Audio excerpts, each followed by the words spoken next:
manya enono yabwe tuplaningira okufocusing okubeerawo era buli family tubulira mu Buganda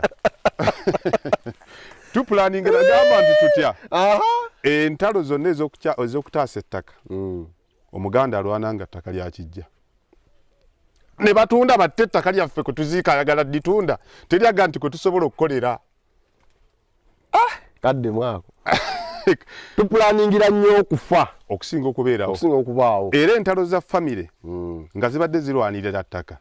zibeera ku eryo kuba baziika teryalwana kufiirawo nti ku ttaka okubadde ekiika zaffe ez'emmwanyi okubadde kasuke tudwaffe ate mwaziteekako ddi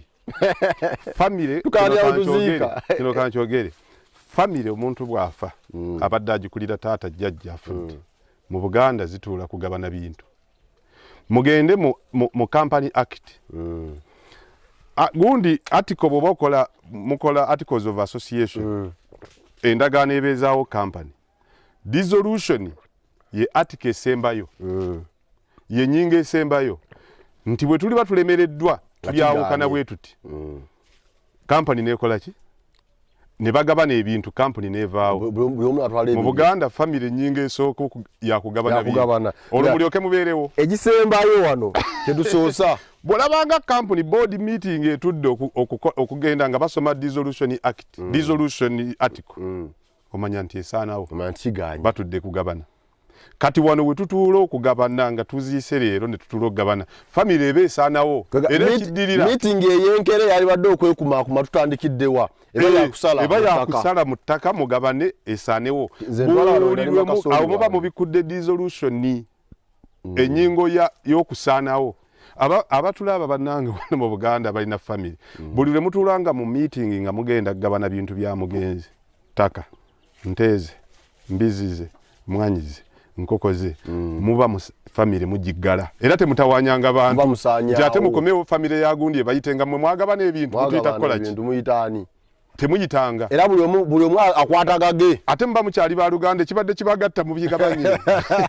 company kastemala okugenda n'ebikula dissolution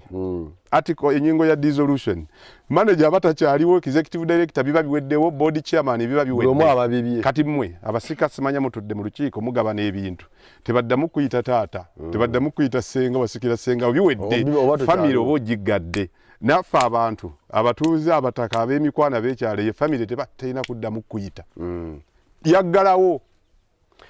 mutuulenga kulaba nga muconsolidatinga consolidation kiki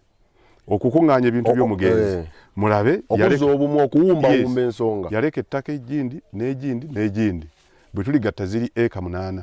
tusobola kukolerako ki nti egindi wadde ebitooke eno tusobola okuteekayo embuzi ani aleese eki seyazi tuzikwataganyiza tutya balooya we bali naye abantu tebamanana kulaba looya mu kooti bagendayo oluvannyuma nnyo ng'eyatwala eka 2 bwakubya 3